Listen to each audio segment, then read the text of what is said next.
नमस्कार। आज हम एक बहुत ही दिलचस्प सवाल पर बात करने वाले हैं। सवाल यह है कि जब कोई बॉर्डर 2 जैसी बड़ी देशभक्ति वाली फिल्म देखने जाता है, बिल्कुल। तो क्या वो सिर्फ मनोरंजन के लिए जा रहा है? या फिर अनजाने में किसी बहुत बड़े राजनीतिक नैरेटिव का हिस्सा बन रहा है। यही सवाल आज की हमारी चर्चा के केंद्र में है। और ये बात इसलिए उठ रही है क्योंकि 1997 की जो क्लासिक बॉर्डर थी, उसका सीक्वल आ रहा है। हाँ, बॉर्डर 2। बॉर्डर 2 जो 2026 के गणतंत्र दिवस पर रिलीज होगी। अच्छा। और इसी को लेकर पत्रकार राकेश रमन ने एक लेख लिखा है जिसका शीर्षक है border 2 beyond the battlefield and truth behind Bollywood new war movies.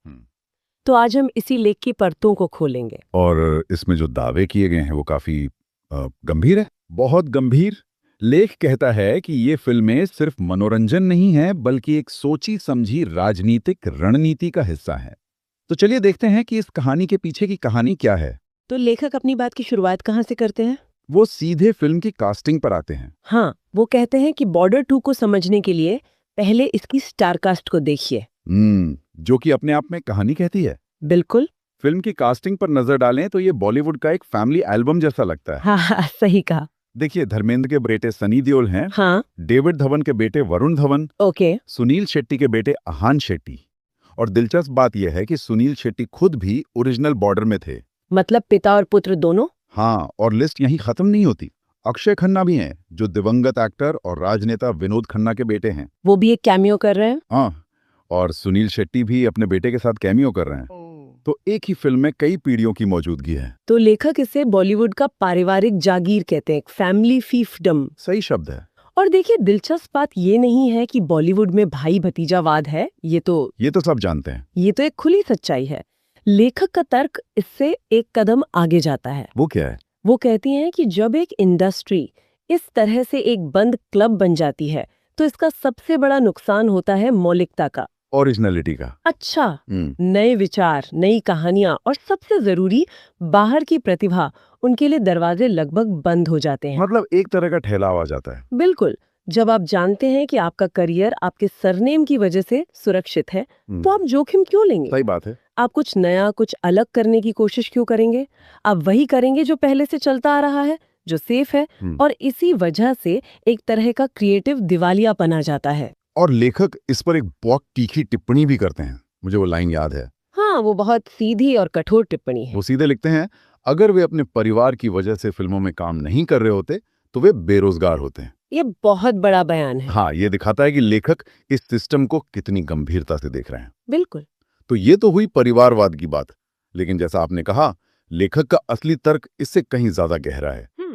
सवाल यह है कि क्या ये सिर्फ टैलेंट की कमी का मामला है या इसके पीछे कोई और बड़ा मकसद है? और यहीं पर लेखक एक सस्ते फॉर्मूले की बात करता है। सस्ता फॉर्मूला? हाँ, लेखक का कहना है कि जब आपके पास मौलिकता या नई कहानी की कमी होती है तो आप एक आजमाया हुआ, सफल और सस्ता फॉर्मूला उठाते हैं। और बॉलीवुड के लिए वो फॉर्मूला क्या है? हाल के सालों में वो फॉर्मूला रहा है पाकिस्तान के साथ सैन्य संघर्ष और उग्र राष्ट्रवाद। लेकिन इसे सस्ता क्यों कहा जा रहा है?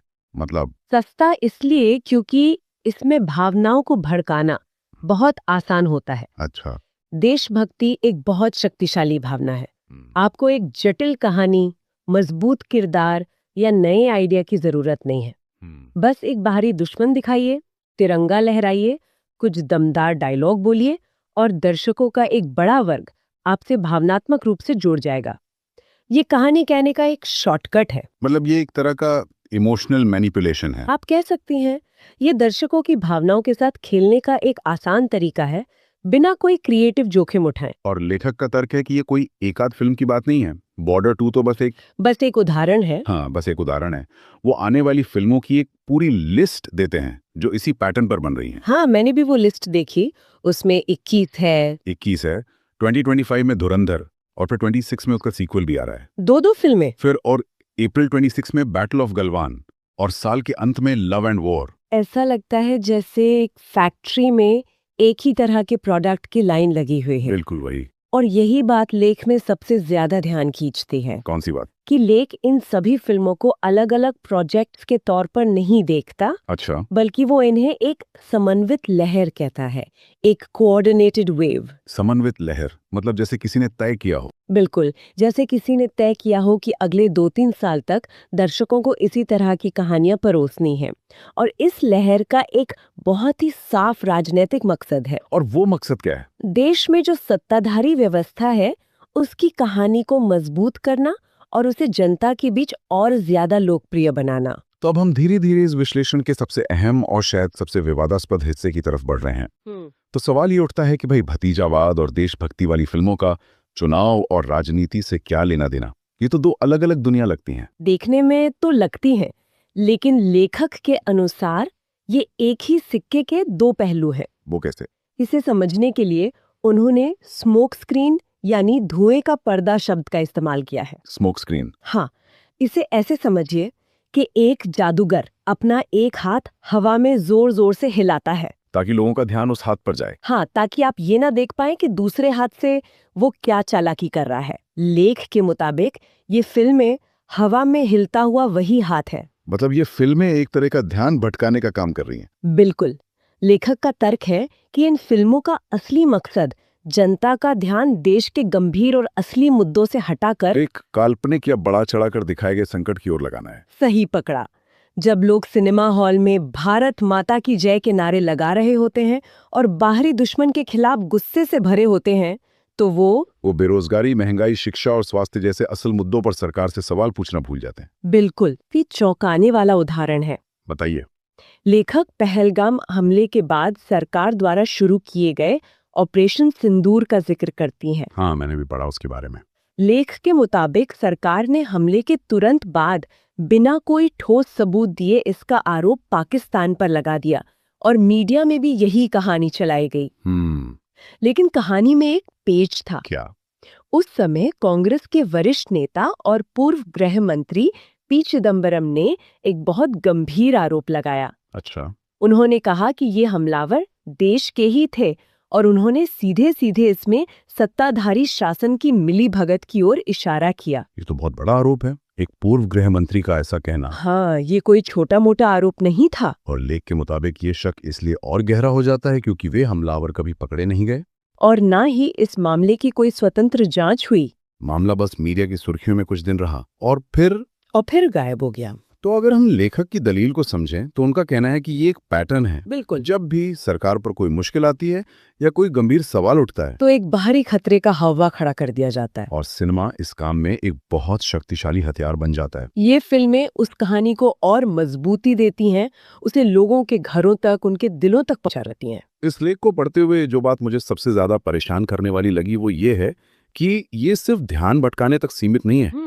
लेखक इसे एक बहुत ही खास और बड़े मुद्दे से जोड़ते हैं। तो आखिर वो कौन सा इतना बड़ा मुद्दा है जिससे ध्यान भटकाने के लिए इतना बड़ा जाल बुना जा रहा है? और यहीं पर लेख अपना सबसे बड़ा और सबसे विवादास्पद दावा करता है, जो कि लेखक का कहना है कि ये सारा तामझाम, ये फिल्में, ये मीडिया का शोर, ये सब कुछ एक बहुत बड़े और बुनियादी सवाल पर पर्दा डालने के लिए है। और वो सवाल क्या है? वो सवाल है इलेक्ट्रॉनिक वोटिंग मशीनों यानी ईवीएम के जरिए चुनावों में धोखाधड़ी के आरोप। ओह, ये तो बहुत बड़ा आरोप है। हाँ, मतलब लेखक सीधे सीधे ये कह रहे हैं कि हमारा मनोरंजन असल में हमारे लोकतंत्र पर एक पर्दा डालने के लिए इस्तेमाल हो गया है। बिल्कुल। और वो इसे साबित करने के लिए वोट चोर गद्दी छोड़ जैसे अभियानों का जिक्र करती हैं, जिनमें सीधे प्रधानमंत्री पर चुनाव में हेरफेर का आरोप लगाया गया है। लेखक का कहना है कि ये चिंताएं जमीनी स्तर पर मौजूद है, लेकिन मुख्य धारा की मीडिया और सार्वजनिक बहस में इन्हें जगह नहीं मिलती। क्यों? क्योंकि बहस का एजेंडा ही बदल दिया गया है। तो मतलब जब जनता इस बात पर बहस कर रही होती है कि बॉर्डर 2 में सनी देओल का रोल कितना दमदार है या किसी फिल्म का डिस्क्लेमर सही था या नहीं, हाँ, तो असली सवाल कि क्या हमारा वोट सुरक्षित है, वो कहीं पीछे छूट जाता है। बिल्कुल यही। लेख इन सारी घटनाओं को एक बड़े स्मोक स्क्रीन प्रोजेक्ट का हिस्सा बताता है। और इस प्रोजेक्ट का निष्कर्ष क्या है? निष्कर्ष ये है कि भारत के लोकतंत्र पर असली खतरा बाहरी दुश्मनों से नहीं, बल्कि ईवीएम के माध्यम से होने वाले कथित चुनावी हेरफेर से है। और बाकी सब कुछ, जिसमें ये राष्ट्रवादी फिल्में भी शामिल हैं, वो सिर्फ इस कड़वी सच्चाई से जनता का ध्यान भटकाने का एक साधन है। तो अगर हम आज की इस पूरी बातचीत को समेटें, तो राकेश रमन के लेख के अनुसार बॉर्डर 2 और इसके जैसी आने वाली राष्ट्रवादी फिल्मों की लहर सिर्फ बॉक्स ऑफिस कलेक्शन के लिए नहीं है। नहीं, बिल्कुल नहीं। ये जनता की सोच को एक खास दिशा में मोड़ने और उसे कंट्रोल करने की एक बहुत बड़ी और सोची समझी राजनीतिक चाल का एक अहम हिस्सा है। और ये बात हम सबके लिए यानी दर्शकों के लिए एक बहुत जरूरी सवाल खड़ा करती है।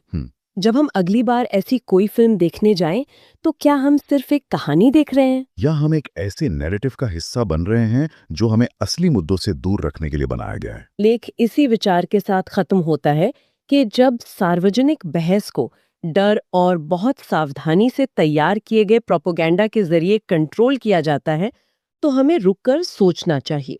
क्या हम वाकई एक स्वतंत्र चुनाव देख रहे हैं, या फिर लोकतंत्र खुद एक बहुत सावधानी से निर्देशित की गई फिल्म बनता जा रहा है?